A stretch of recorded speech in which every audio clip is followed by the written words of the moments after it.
And we're back to learning Gimp, and this time I'm going to show you how to create a star.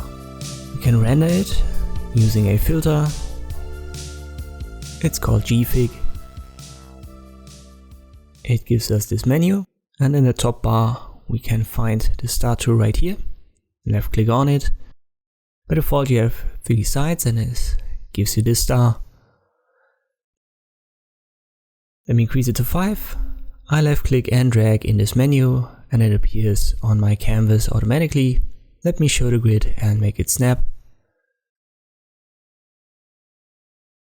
We can also adjust the stroke color, for example. Let me make it red.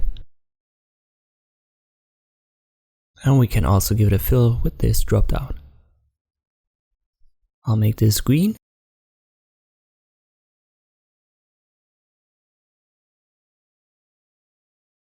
And if I drag a new star, it automatically has this red stroke and a green fill color.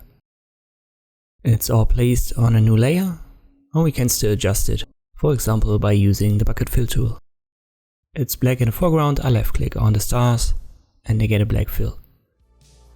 And this is how you can create stars in Gimp. I hope this video was helpful, thank you for watching and I'll see you next time.